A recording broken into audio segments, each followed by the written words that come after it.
Welcome back to the Guardian Project podcast. I'm your host, Andy Flory. And Coyle, have you ever had a boss give you really vague instructions that just really didn't make sense for a project, but you knew you had to complete this task? Sure.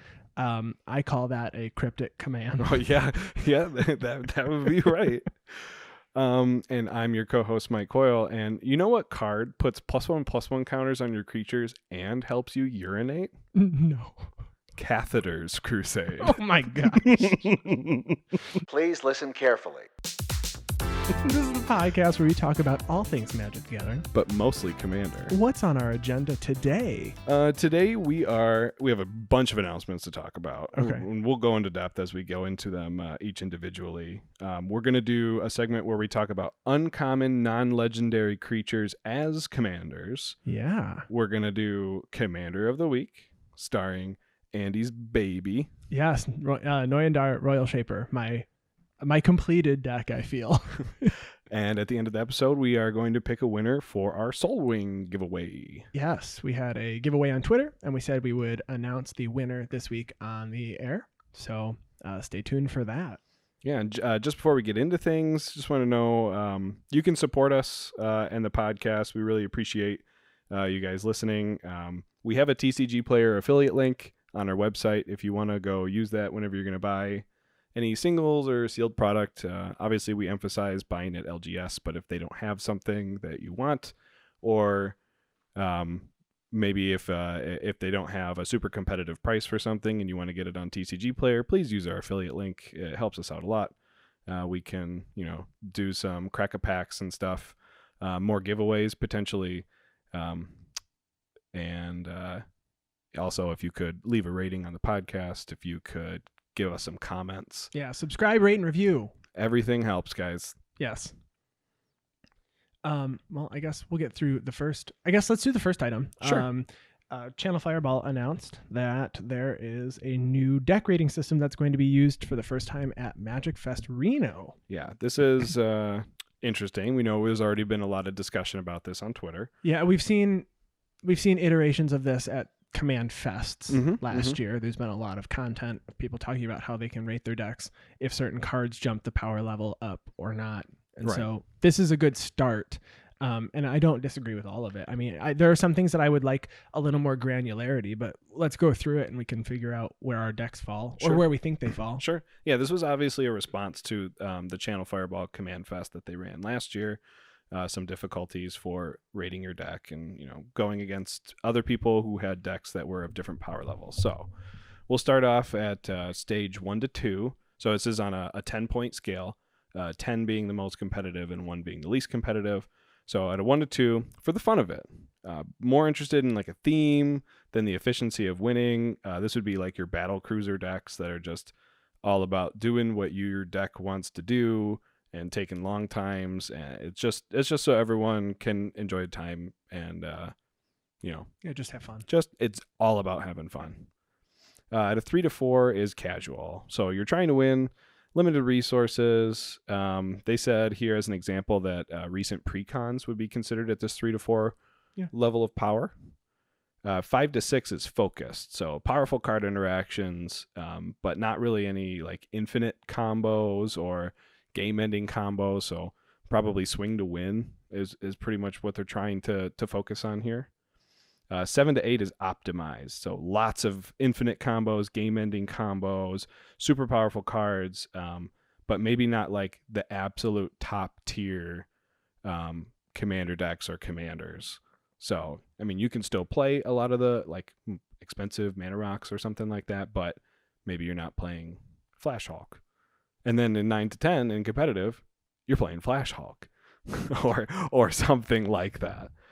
Decks push to the absolute limit. Only the highest tier of commander and cards are used. This is where you're going to see your dual lands, again, your Flash Hulk, your Demonic Consultation combos, that kind of stuff. Alternate win cons that you can finish on between turn 0 and like 4. Yeah. Just the game ended because I assembled my pieces. And also, there's some competitive stacks and stuff. So it doesn't necessarily mean you're going to win in 2 turns, Sure. but it means you're going to be at least oppressive within the first 2 turns. Right. Well, after looking at this, I feel like a lot of my decks fall into the 5 or 6 now. Yep. I feel like the people that see my decks or say, hey, he's really good, or hey, should I pull out something stronger because I'm playing against Andy at like league, or playing on Sunday where you pay and you can actually win money. Sure. I find that like the deck I'm going to talk about today, I feel is at 5-6, doesn't have any game winning combo or card for that matter. I know that when we talked about how to build decks, one of the things I said is I try to find 2 or 3 ways to end the game. This is one of my decks that doesn't have that in it. Right. I mean, it can end games, but it's not 1 or 2. It's like lots of spells to do something. Right.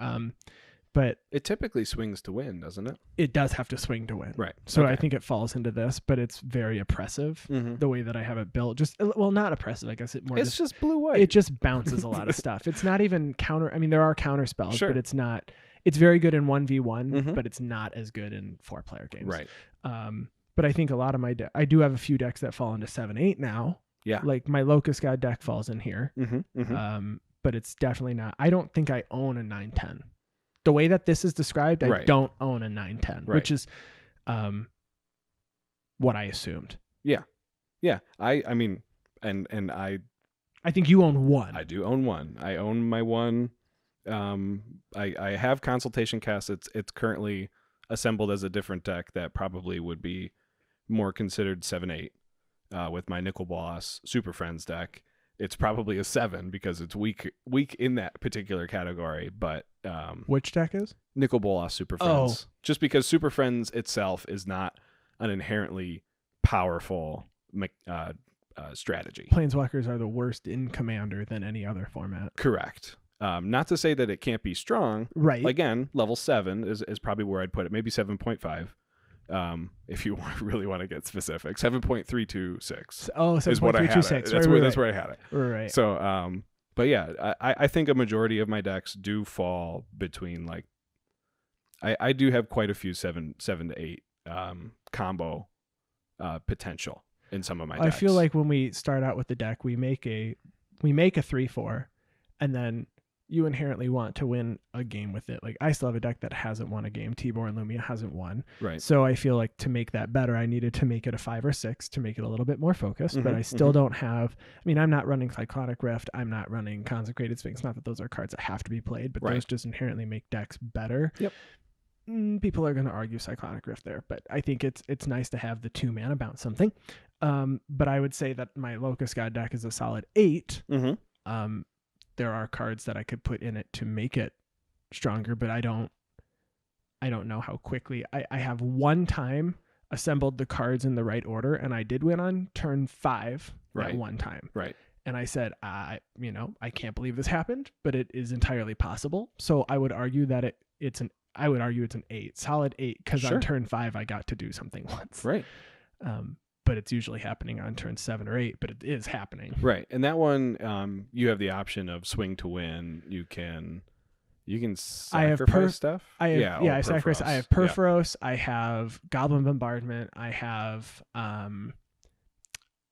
Cavalcade of Calamity. I have a bunch of things to try to just do it. And then the new card, Sage of Falls. Sage of the Falls. I think it's Sage of the Falls.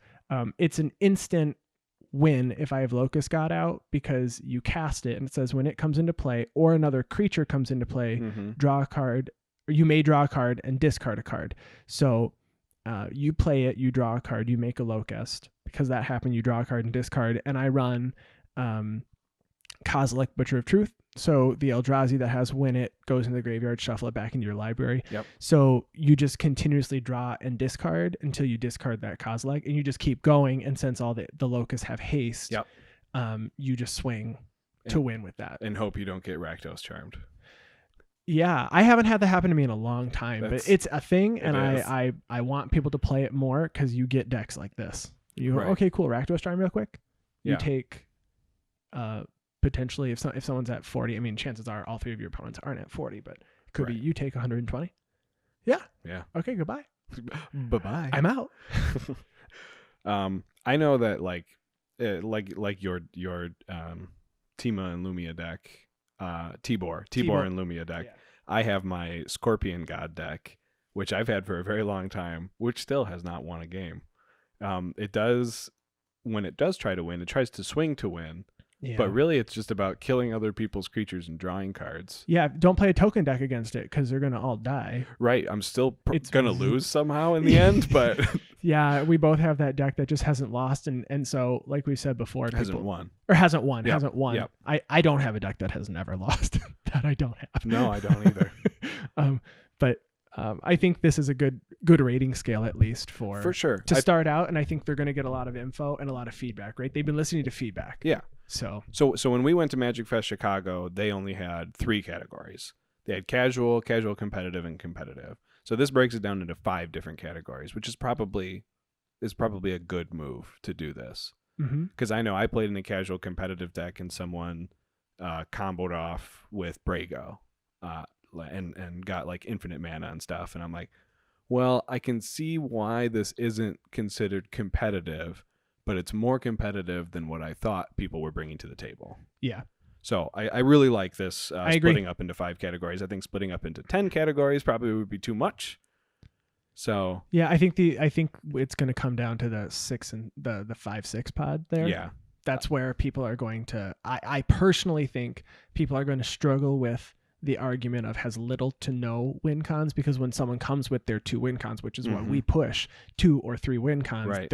I don't want someone to argue, well, this is definitely higher than that, when it's the only way I really win is with one of those 3 cards. Yeah, I see someone bringing in an elf ball deck or something into there where it's like, well, it's not infinite and it doesn't necessarily end the game right on the spot, but it's just extremely aggressive and powerful, right, for its category. Yeah. So just be mindful of that, I guess, if you're going to Channel Fireball's Reno event.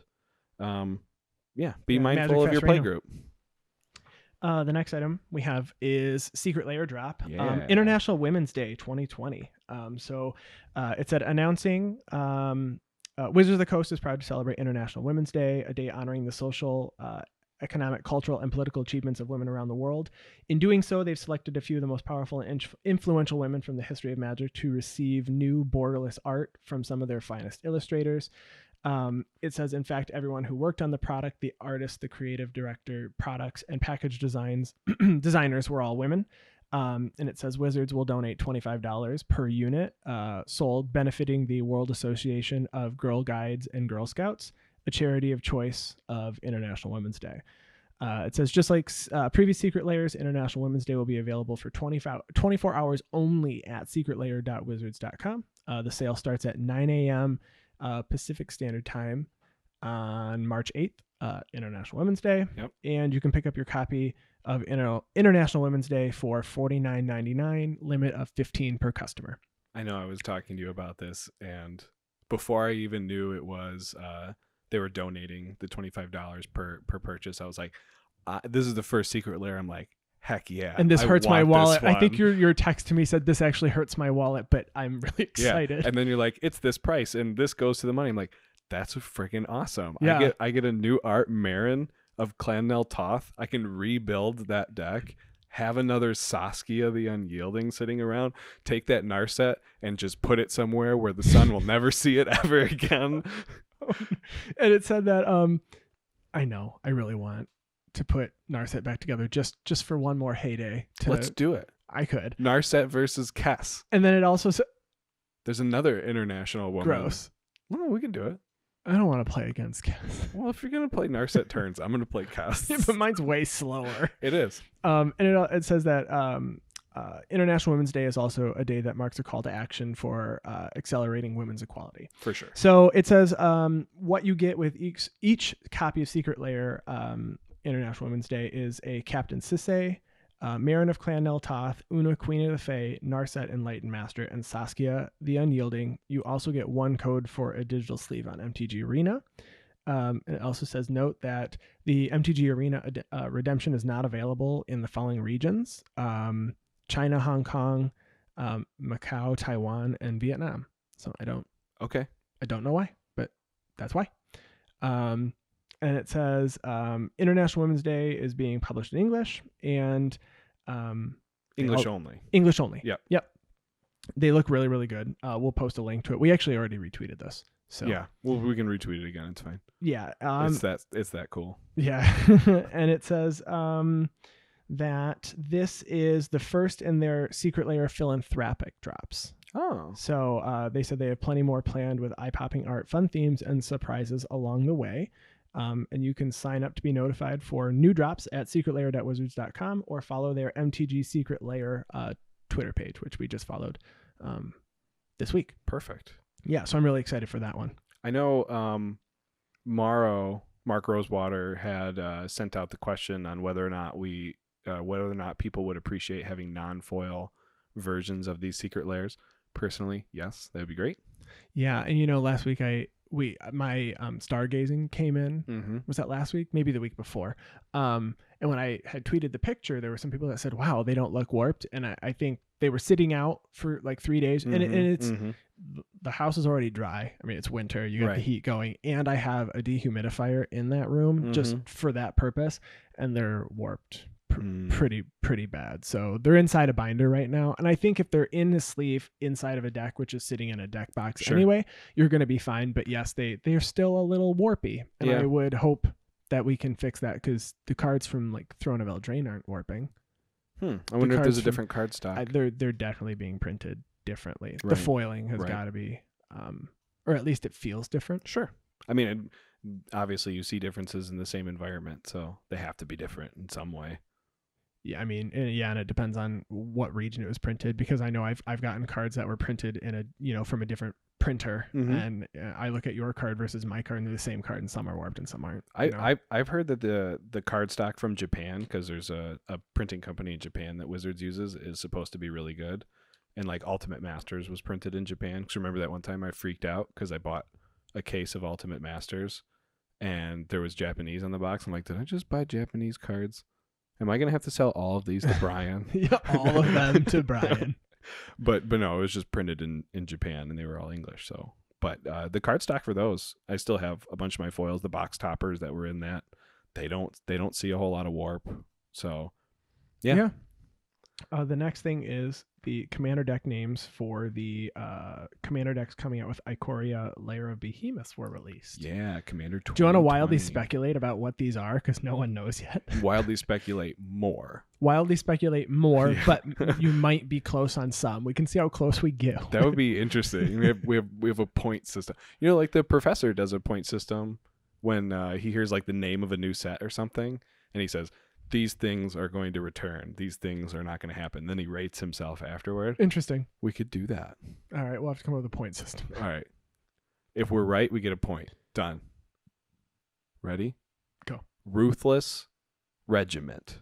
I feel like red's in this. Gotta be. And white's probably in this. Probably. It feels Boros. It does. Regiment. It like feels military. very, very Boros. But could you have black in there as well? Like Mardu? Probably. I mean, we just saw the Knight Brawl deck. That was Mardu.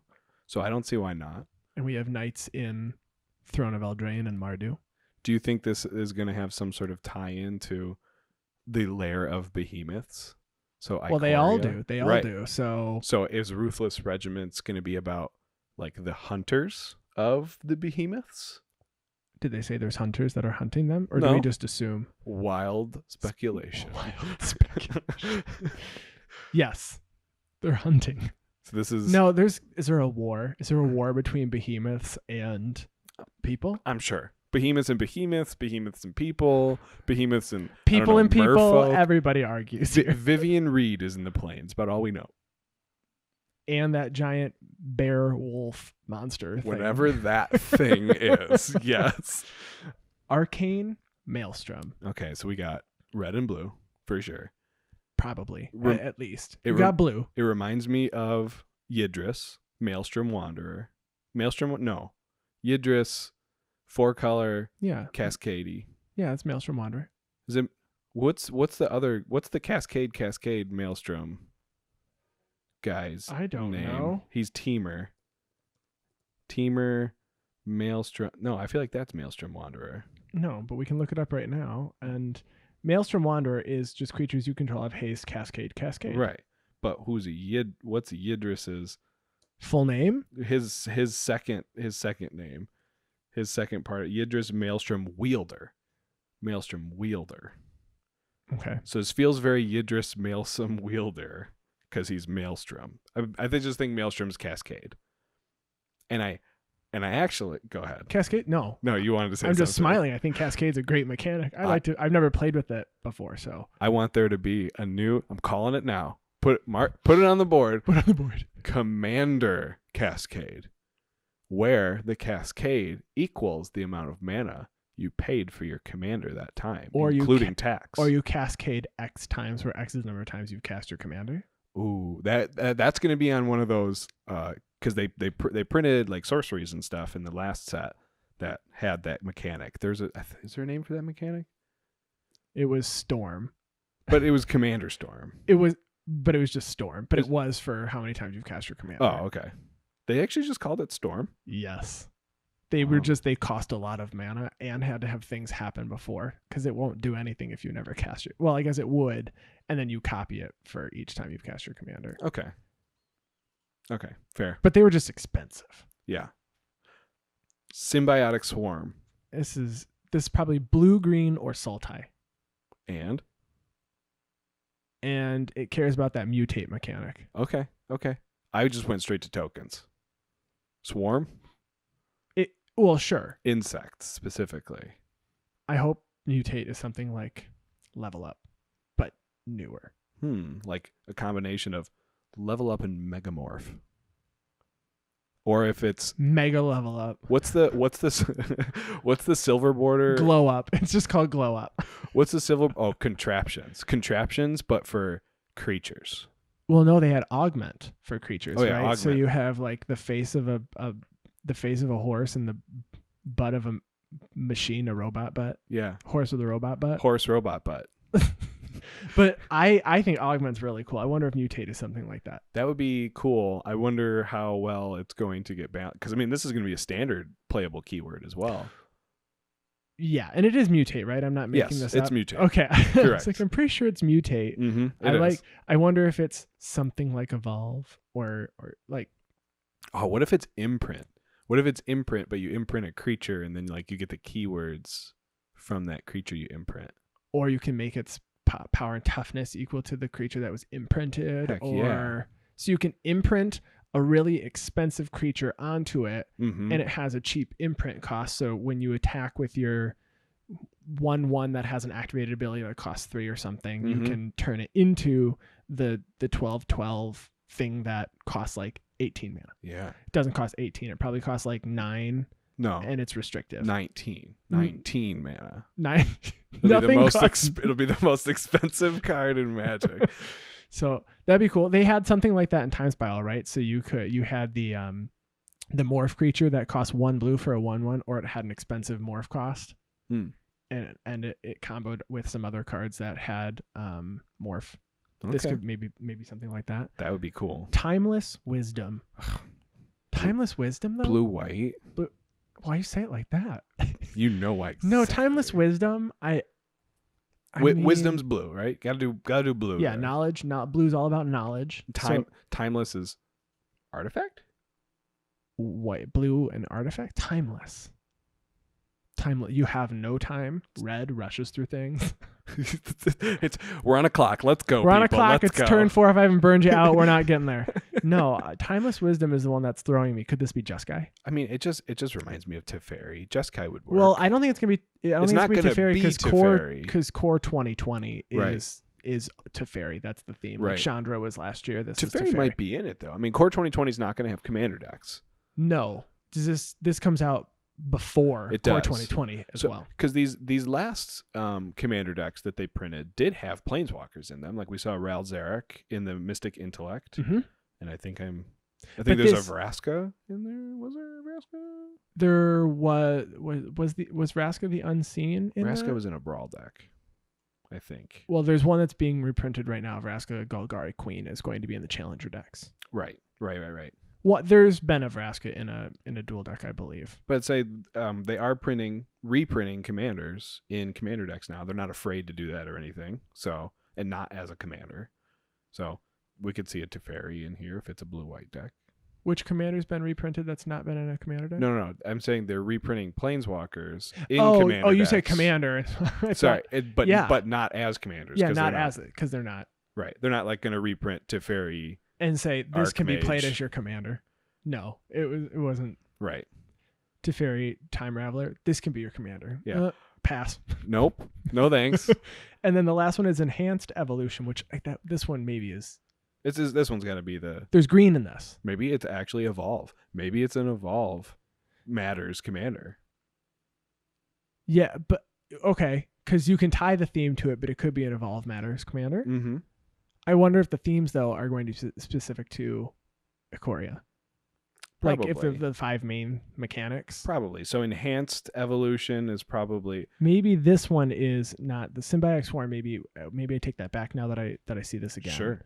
Symbiotic Swarm's definitely got to be Swarm is tokens, Swarm's but I feel like tokens. when they say Swarm, like it's like black. It's got black in it. It could. I feel like this one doesn't have black in it. Enhanced Evolution, I feel like doesn't have black in it. See, I had the complete opposite thought. For Really? this one, Enhanced Evolution, I just went to like maybe like zombie. I was like Yawgmoth Thran Physician. Is Okay. like Phyrexian Evolution. So we've gotten.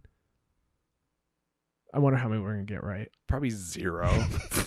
If one color matches, you get half a point. If both colors match, or 3, right? We said well, there's Symbiotic Swarm. Yeah, so there's 5 decks here, and we know that they're not shy from printing different amounts of colors for the decks. You can balance it out in terms of the year that they made the Dragons deck. They also had the 3-color Vampire deck. So 5, 3, 2. Maybe we'll see a monocolor in here. Yeah, probably not. I'm guessing we're not. Put it on the board. No monocolor. No monocolor. I agree. No monocolor in here. this cycle of commander decks. I think it's. I enjoy commander more when I'm playing with more than one color. I will say that. 100%. It's more interesting. It's you do more things. But I also don't have many monocolor decks, so you should get some. They're I have some. I don't have many. That's like the reason when I first started building commander decks, I was building monocolor just because the mana base was budget for me. Like I could build powerful decks with a budget mana base, and mono black is the best in the world ever for color combination. So there's that. But I have been branching out like a tree into some multiple color decks. 2 and 3 color is what I'm focused on right now, and a 5-color Morophon deck, which I haven't played that in a while. Well, we'll see how this turns out, and we Yeah, have it'll be great. we have one more. One more item. Ikoria box toppers. Box toppers. So Ikoria draft booster boxes have box toppers. So this is through the Wizards Play Network. It says that you're probably familiar with the concept of a box topper, an individual card that's factory sealed inside every box of draft boosters for a given set. They're usually something extra special, and the box topper in Ikoria Lyra Behemoths is no exception. It says every box of Ikoria comes with a behemoth-sized bonus sitting right on top. We'll show you the cards as we get closer to release, but for now, just know this box topper is unlike anything Magic has ever done before. But without even knowing the card content, there are plenty of conclusions you can draw as you forecast for the set and coordinate with your distributors. This is directly from the Wizards Play Network. So it says every box just flat out has more value because you're getting this additional card with it. It says, sure. And there's box topper benefits. The box topper benefits players who aren't even interested in them. It says, think about the last round of box toppers with Ultimate Masters, which included every rare and mythic in the set, including some of Magic's most recognizable and desirable cards with new art and extended frames. It says Ikoria's box topper has an entirely different theme, but the principle is the same. Box toppers appeal to collectors and to any player that's into fancy and shiny. It says, but to a lot of players, a Tarmogoyf is a Tarmogoyf. It just needs to be tournament ready and in shape, and the rest doesn't matter.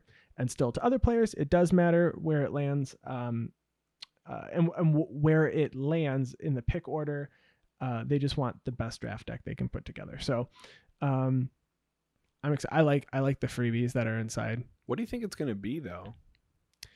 What's throwing me off is behemoth sized. Yeah. Is it a big card? I hope not.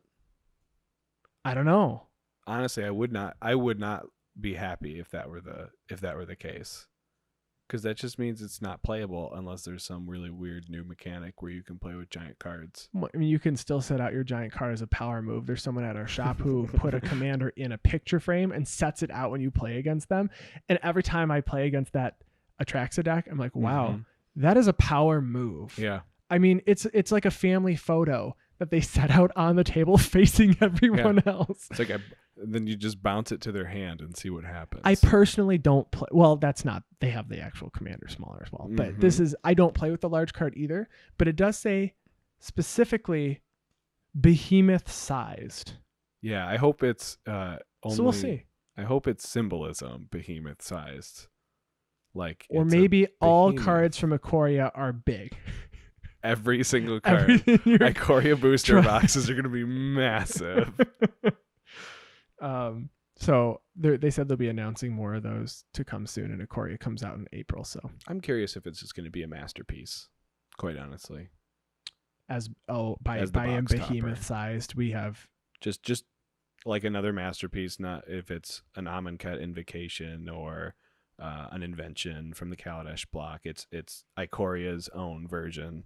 Maybe it's a behemoth-sized artwork of. Oh, that'd be kind of cool. Something.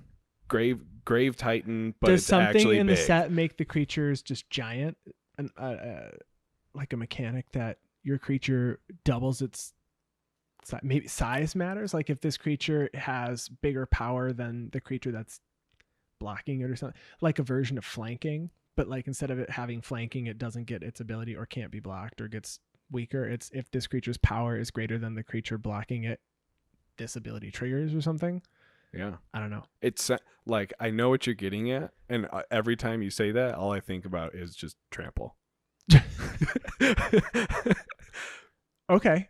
It just keeps coming to mind. You know what's great though? When it doesn't have trample and you block their 10/10 and you go, ha, that was an Arbor Elf. Yeah. Bye-bye. I take none. Just crushed it into the ground. You just want to think, what did that creature do where it didn't trample over, where it just had to focus and just punch it into the ground? Yes. All right, let's get on to our main topic. All right. So we wanted to talk about, actually, you had this idea. Yeah. So I pitched this to Andy and I said, hey, what about if we talked about what we would pick as uncommon, non-legendary creatures if they could be commanders? So we've seen content all over the place, or people say, why isn't this creature legendary when it looks like it definitely could be legendary? For sure. And we said, well, why don't we take that same concept and apply it, even if it doesn't look like it could be legendary?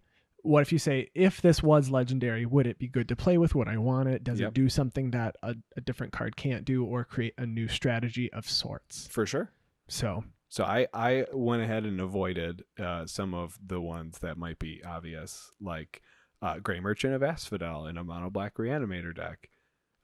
It's the first thing I tutor for almost every single time. But now it's in the command zone. Yeah, so that one, I avoid that. It's just kind of a... We wanted to pick a little bit more interesting cards, maybe cards that you haven't seen play before.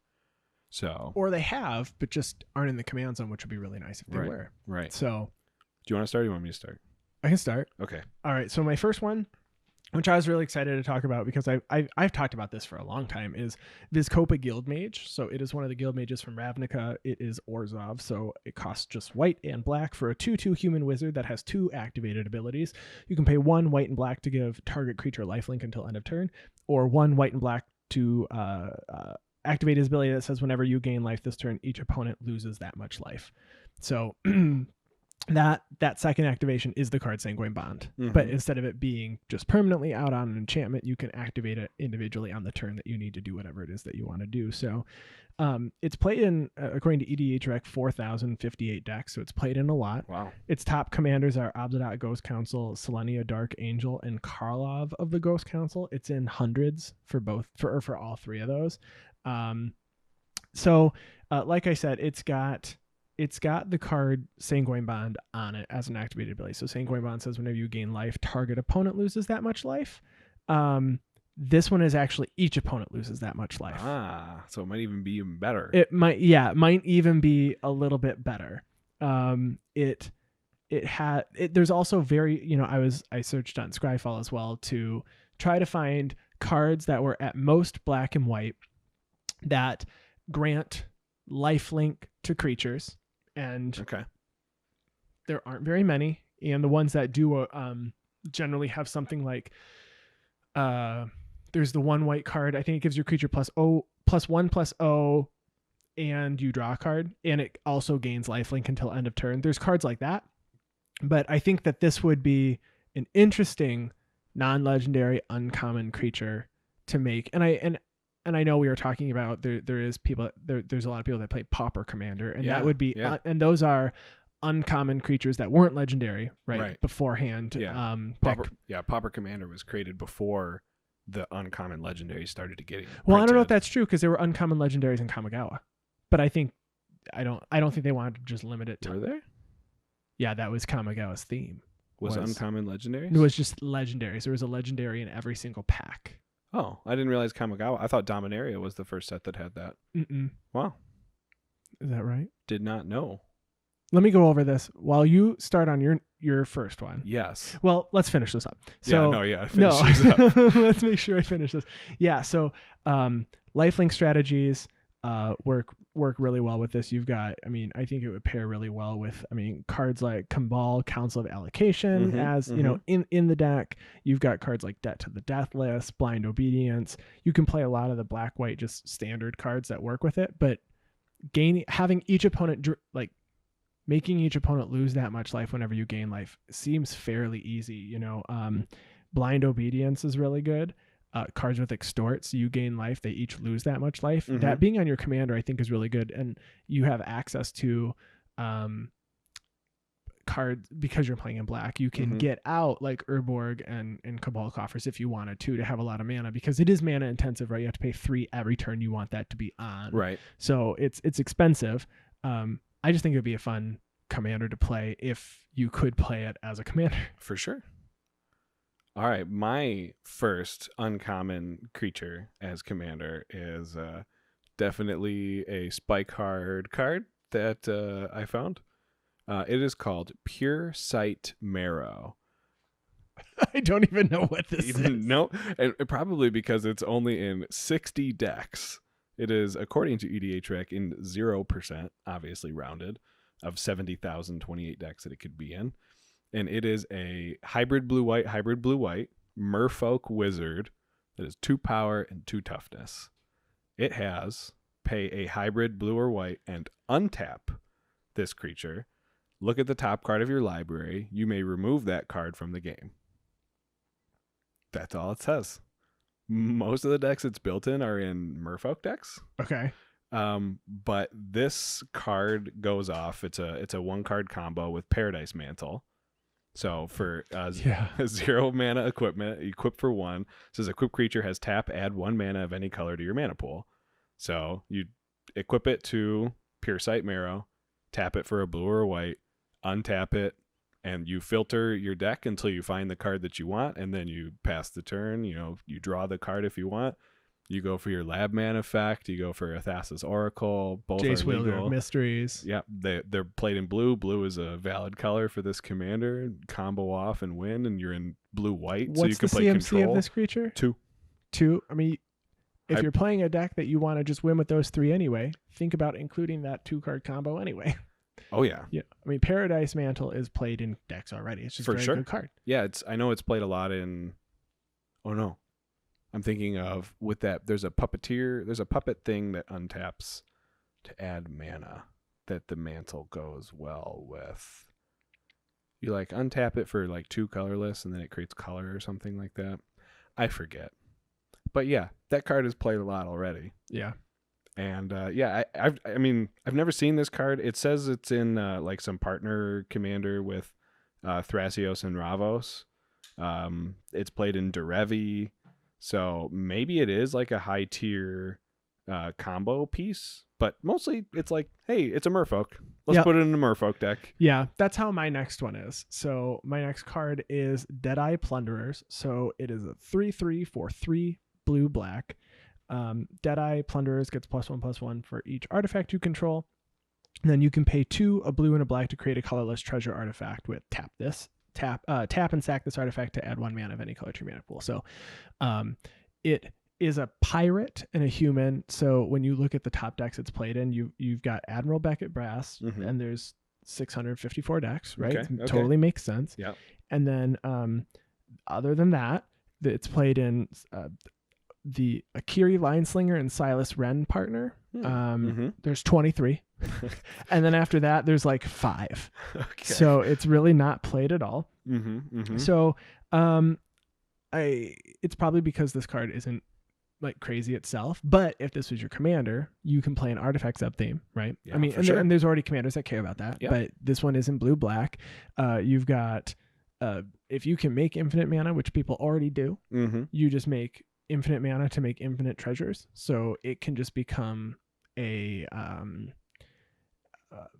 what's the word I'm looking for when you do command? Voltron. Thank you. Oh, yeah. It could just take someone out. Yeah. If you have infinite mana, it's Voltron. Aside from whatever else you put in the deck. And from what I can see, it is the only creature with an activated ability to create treasures in blue black. Yes.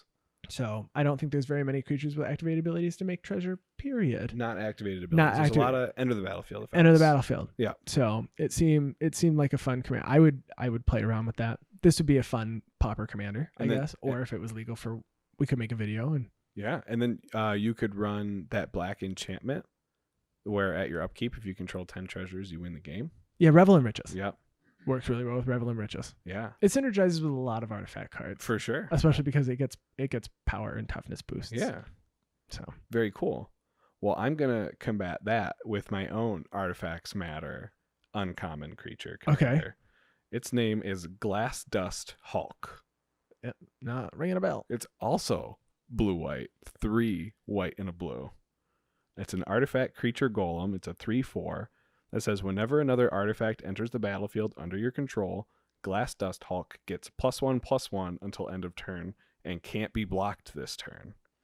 You can also cycle it for a hybrid blue-white. Probably not a relevant mechanic if it's your commander. And also why it is an included card in Zur the Enchanter, because there's a Zur the Enchanter cycling Matter stack. This is played in 139 decks. 0% according to EDHREC of 70,028 possible. Some of the decks it looks like it belongs in is like Sharoom the Hedge Mom, Artifacts Matter. Are you okay? Slam my face into the microphone. We say eat the microphone. Don't slam your face into the microphone. Continue. Yeah, so it belongs in a lot of artifact decks, it looks like. Silas Wren, like you mentioned in yours. Even Wrath Caption Ship's Mage, which is a historic spells matter. But really, if this was your commander, the way I would be playing this is jam out a Smothering Tithe as soon as possible, and then with your blue, you're gonna wheel. And you're gonna create 21 treasure tokens. It's gonna get +21/+21 and unblockable until end of turn. And you're going to kill somebody with another Voltron. Yeah. Yeah. That seems really fun too. Yeah. I actually kind of I've always wanted to play a Wheels deck with white. None of my Wheels deck have ever had white, just so I could do Smothering Tithe tricks. And this seems like a really fun Smothering Tithe trick. Yeah. It seems great. My next commander, uncommon non-legendary creature that could be a commander, is Shaman of the Pack. This one is pretty self-explanatory once I read what it is. It's 1 black and green for a 3/2 elf shaman that says when Shaman of the Pack enters the battlefield, target opponent loses life equal to the number of elves you control. So it goes in elf decks. Yeah. Top commanders right now are Reese the Exiled and Nath of the Gilt Leaf. So both of those are elf decks themselves. I think it would just be an interesting way to play elves. I mean, instead of just having one or tutoring for it, because both of those commanders are obviously green black, so you've got black for tutors. You can do that this way. You can actually grab something else instead of trying to end the game once you've made your 10 elves. This is the version of, like, I guess this is the Gray Merchant for elves. Yeah. Right? I mean, kind of. In a way. Yeah. In a way. There's not really a whole lot to say. I just thought it would be interesting. It's also low cost. And it gives you life gain in elves. I mean, some elves obviously can gain you life, some strategies, but right. This one in green black particularly, you can gain life without needing any white. Which green black is, if you think elves and you only think green, you need to rethink elves, because green black elves, that's good stuff. And green white is also scary. You know, I think green black elves is something that could be played well, green black elves was played in other formats. It was good in standard. That deck is now in Pioneer. Yep. Shaman of the Pack is played in all of those. What's the color combination green black white? Abzan. Is there an Abzan legendary elf? Well, let me look, because on here what is Kethis, the Hidden Hand? Yeah. Kethis, the Hidden Hand is an elf advisor. That's right. He's a legendary M20. He's legendary matters elf advisor. So it's not really like an elf commander. Is an elf, but yeah, that's the only Abzan one though. Interesting. That matters for that, I guess. Put it on the wish list. Abzan elf commander. Well, maybe one of these Ikoria decks is Abzan, and maybe it's an elf, because there might be elves. There could be. Well, we're going back to Zendikar later this year. So, and Zendikar they have core. Do they have elves on? There's elves on Zendikar. Nissa's from Zendikar. She's an elf. Yeah. Mm-hmm. And she makes elves. The original one did. Mm-hmm. That same one that you needed like 30 copies of if you wanted to make that. But yes. So Shaman of the Pack, not as interesting, I guess, as the other ones that I have lined up. But I like this one, because then I can play another card that I have as my commander. And I don't have an elf deck, so I'd want to build green-black. They're fun. You should get one. All right, so my next uncommon commander is Wood Sage. Wood Sage is a green-blue human druid. It is a 1/1 that says tap, name a creature card, reveal the top 4 cards of your library, and put all of them with the same name into your hand. Put the rest into your graveyard. This is played in 130 decks, 0% of the 72,588 decks it could possibly be in. I think most of these are going to be super low percentages. I think all of mine are 0%. Well, mine have only been like 1 or 0. Mm-hmm. So this card sees play in like a Sidisi Brood Tyrant deck, because it's more about getting cards into your graveyard than it is about like actually finding the creature cards you're looking for. Same thing as the Mimeoplasm. But no, that's not how we're playing this card. This is a green-blue Persistent Petitioners deck. Oh yeah, green-blue mill. You never saw this coming. We're going to put as many petitioners into our hand with this card. We're going to get this guy out on turn 2. We're going to tap him. We're going to find these petitioners, and we're just going to keep playing them out, and we're going to mill everyone out in green-blue. We're going to have green to ramp and have some support there. Blue, some to control, and petitioners. Is there a way to win other than mill, in case someone has something that... We ain't going to play a different win con than mill. We're going to put Fraying Sanity in here, and we're just going to make sure people die. Maybe, I mean, we can swing with our petitioners, I guess. I guess you can. Maybe we'll put a coat of arms in here as a one. Well, obviously Singleton one coat of arms. It's commander. It's gonna petitioners is gonna be the only card we can put more. Oh, I guess I should explain. I'll explain persistent petitioners in case anyone doesn't know. For 1 and a blue, it's a human advisor creature that says pay generic and tap it. Target player puts the top card of their library into their graveyard. Second ability says tap 4 untap advisors you control. Target player puts the top 12 cards of their library into their graveyard. And a deck can have any number of cards named Persistent Petitioner. So, yeah, Persistent Petitioner tribal in Simic. Nice. The next one I have is Voidmaid Husher. It is mono blue, 3 and a blue for a 2/2 human wizard with flash. That says when Voidmage Husher comes into play, counter target activated ability. So nice.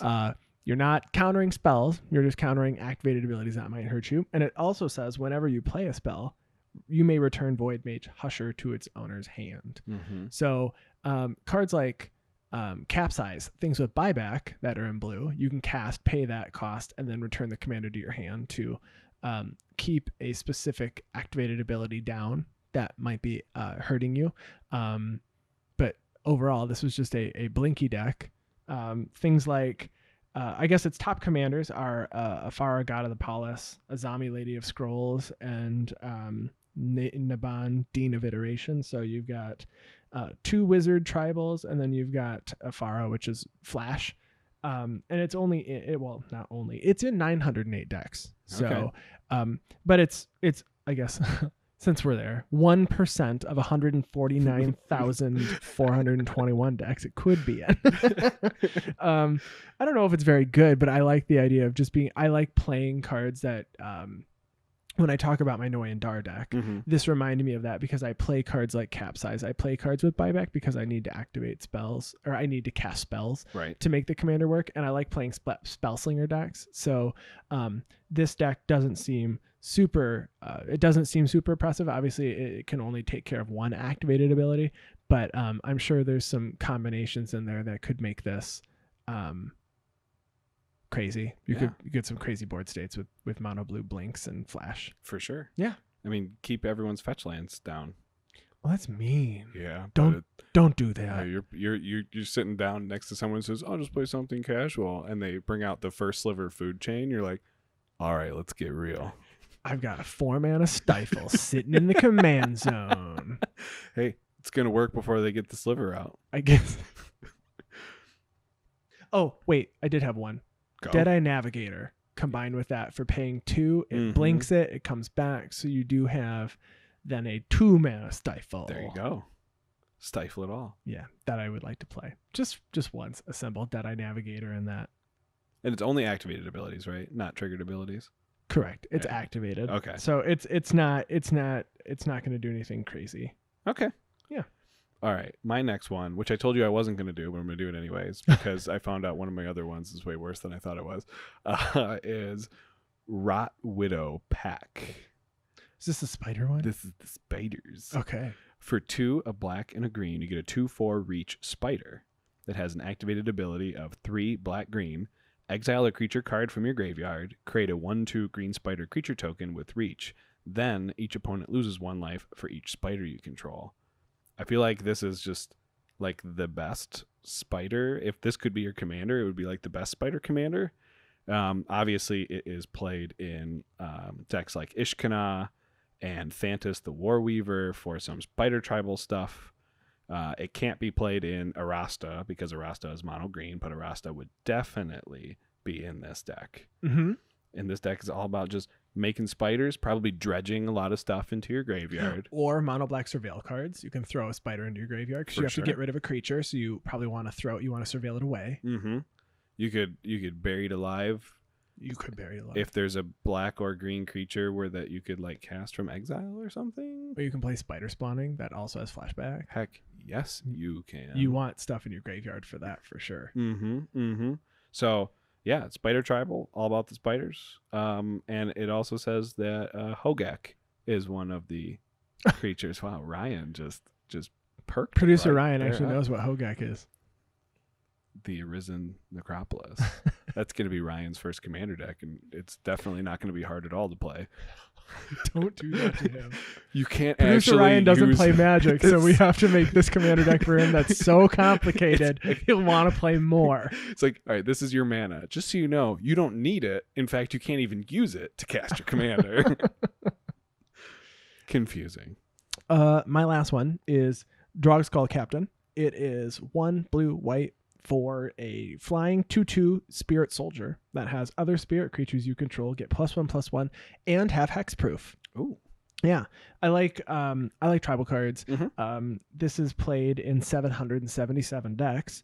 The highest being played in Okagachi Vengeful Kami, which is a dragon spirit. It's played in Morophon. It is also played in Kaikar Wind's Fury because that makes a bunch of white spirits, so they get stronger, which I didn't think about. So that's very good. But overall, I like playing with lords. Mm-hmm. So this is a lord in the command zone. Hexproof is really underrated. Sure. I think that's why I like playing a lot of sacrifice effects. Things like great. What's the pay 3 comes into play each player sacks a creature. Fleshbag Marauder. There's a few of them. Yeah, there is. Fleshbag Marauder, Plague Crafter. Yeah. Things like that. So those get around it, but overall, you're losing out on your targeted removal, which I do play a lot of. Right. Yeah, for that reason, I think I'd want to play this. Yeah. Just because you got some more tribal stuff It'd going be on. fun. Spirits. My last one is my favorite creature type, which isn't actually relevant to it, but it's a Viashino. This is Glory Scale Viashino.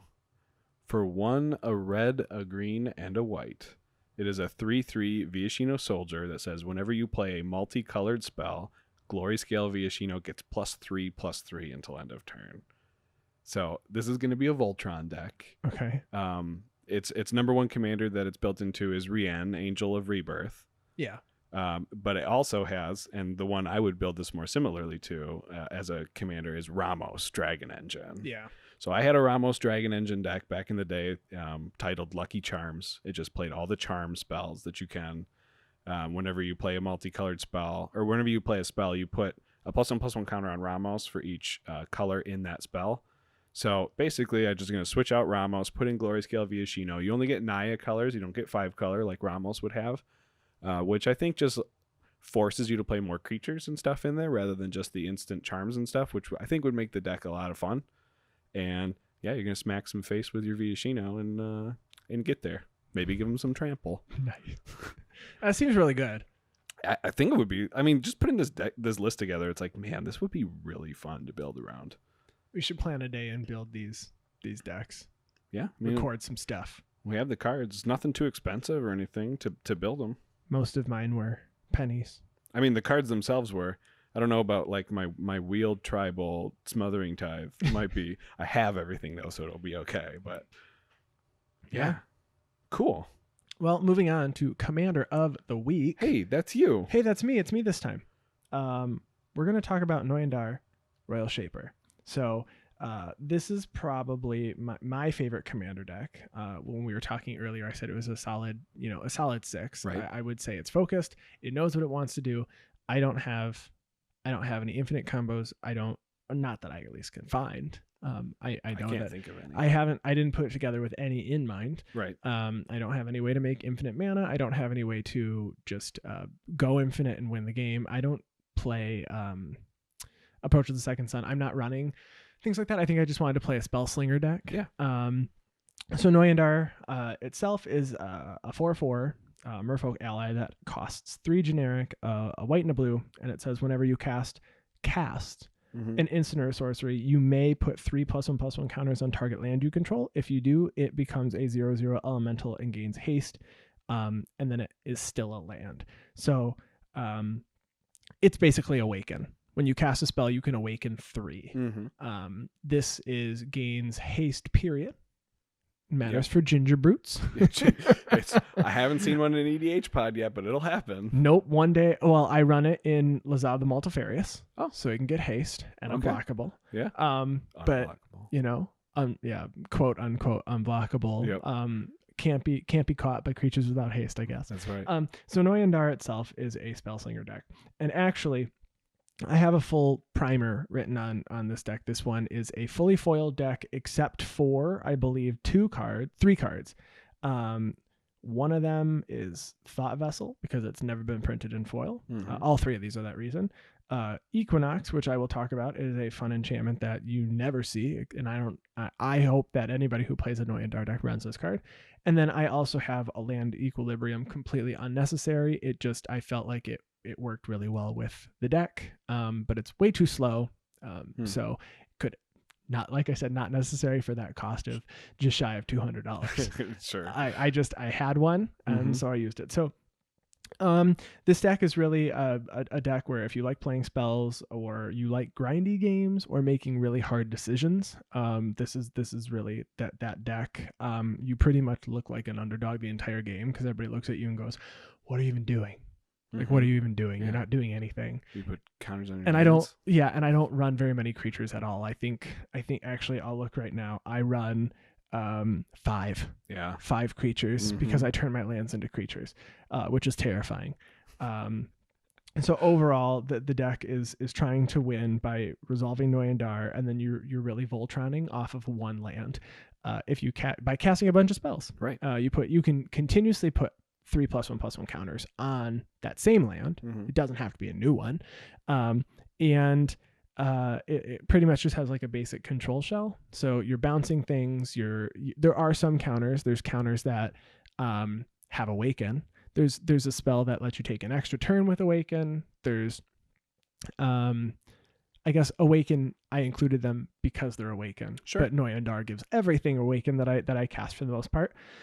And there's some unique spells that are played in this deck alone, like Teferi's Response, which is so specific that it really isn't played in anything else. Teferi's Response is 1 and a blue for counter target spell or an ability an opponent controls that targets a land you control, because anything targeting any of my creatures basically is targeting a land at that point. Right.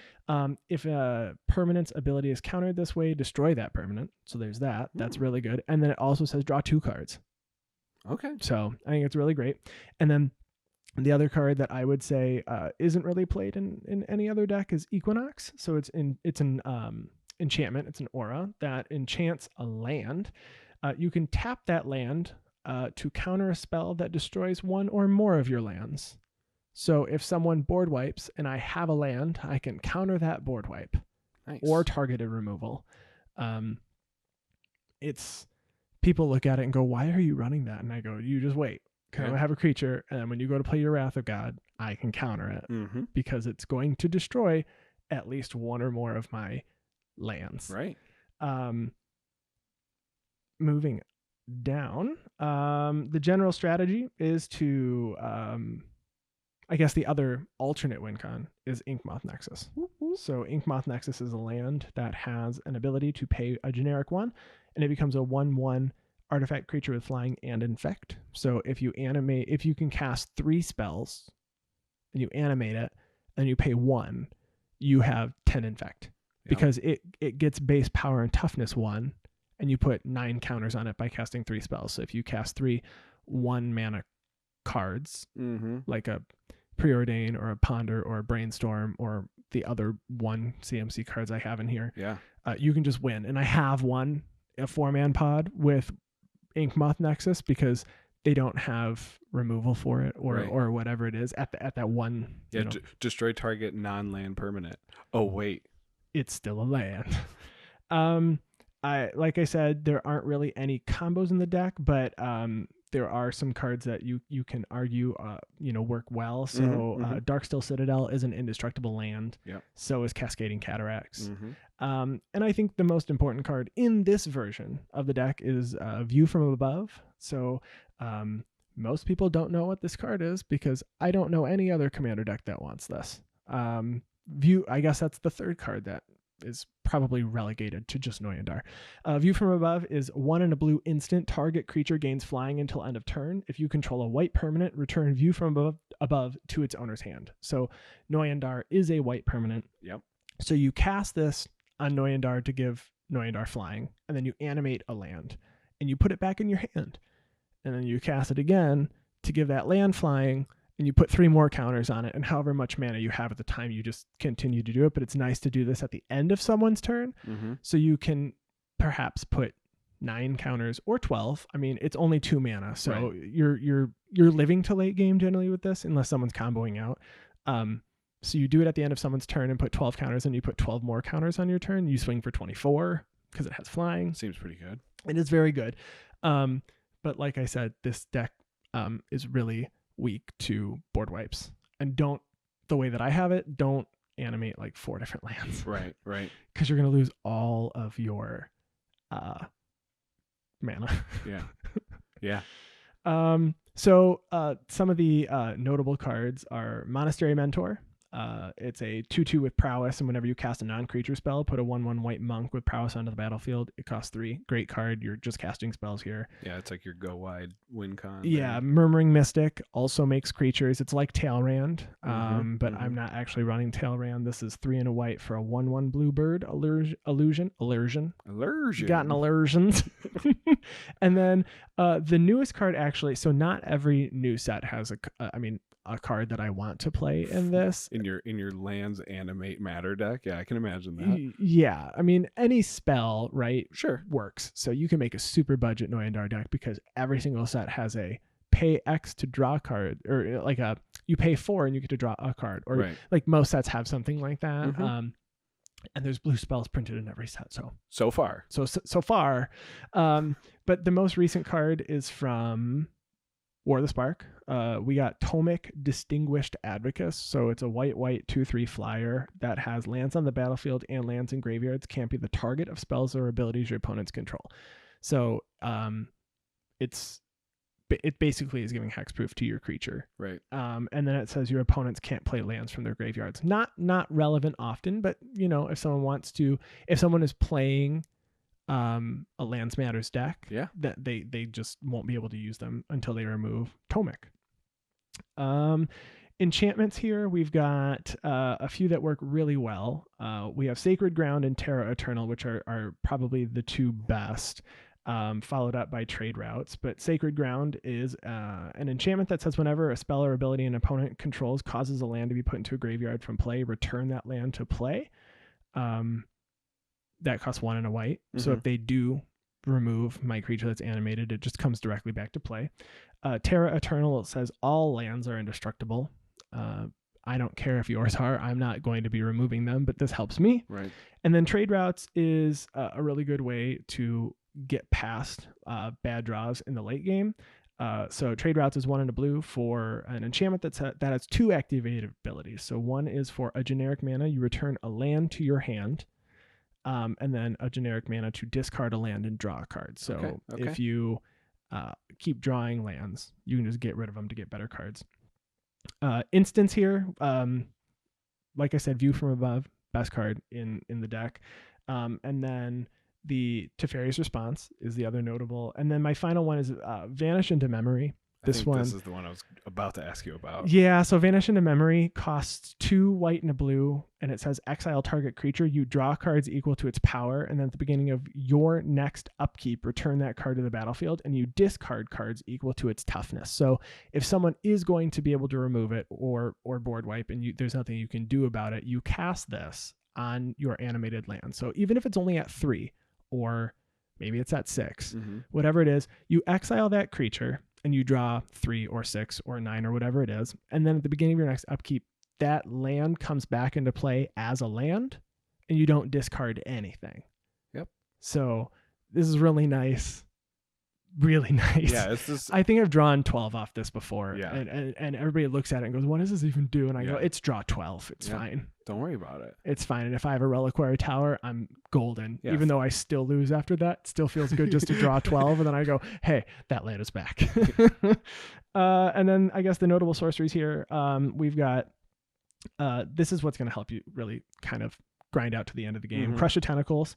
Surge, return all non-land permanents to their owner's hand. And then if you cast this for Surge for 3 blue, it costs 4 blue or 3 blue if you cast a spell before it. You would make an 8/8 Octopus. So you return all non-land permanents, so your land gets to stay out even though it's still a creature.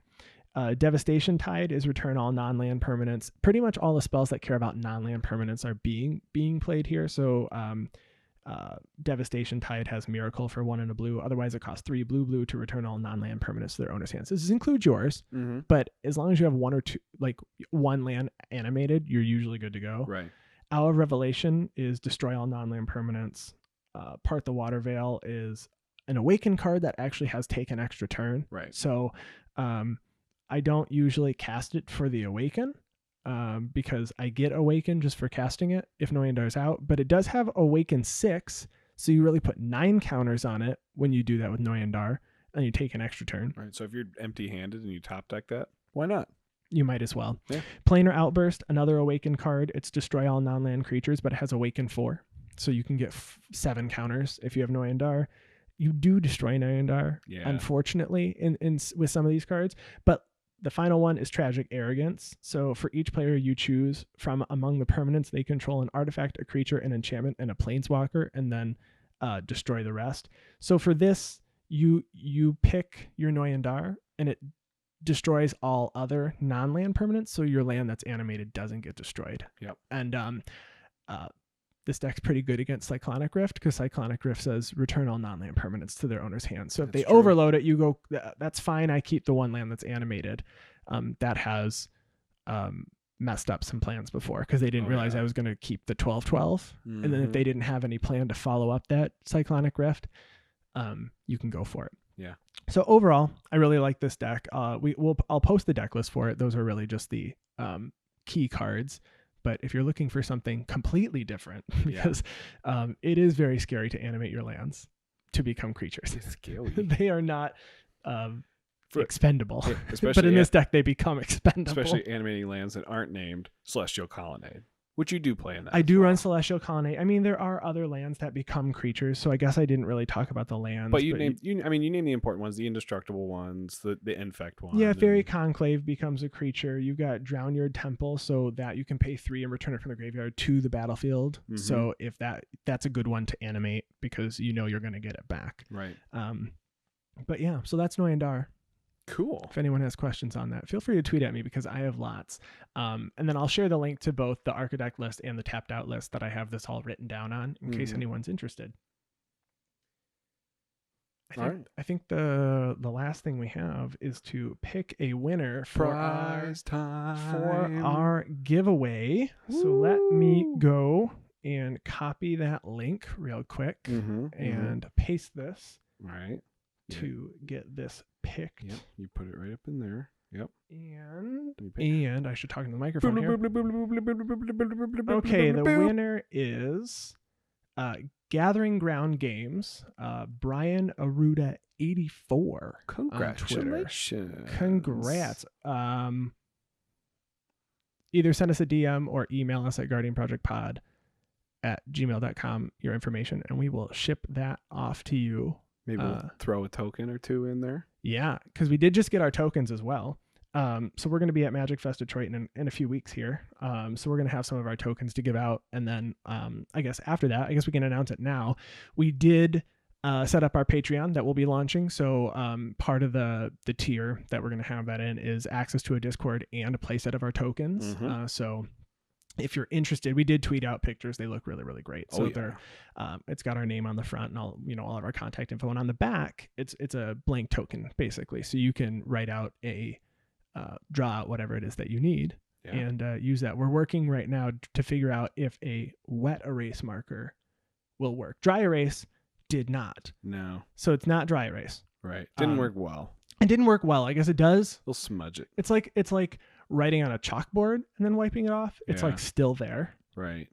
So, but we have really cool tokens, and I like having a token for everything. And when you cast cards that like clone or do something or make a copy of, those tokens don't exist. Nope. So, some tokens straight up literally do not exist too. Also, the 1/1 black snake that comes off of Ophiomancer doesn't exist. No. And I run that deck or that card in decks.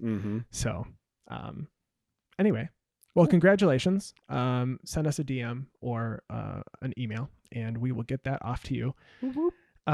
Anyway, thank you all for listening. Thanks. If you want to contact us, you can head to guardianprojectpodcast.com. On Twitter, you can find me at ATFlory. You can find me at Wormcoil Engine. And take a look for Guardian Project Pod, #GuardianProjectPod to find our posts and episodes. We like to hear from you, so send along your comments and we'll go over those on the next episode. Thanks, everyone. Thank you. Goodbye. Bye-bye. It sounded like the Law and Order music. Pum pum. Do do do do do. I watch a lot of Law and Order. Law and Order Special Victims Unit. Yes. It's the best one.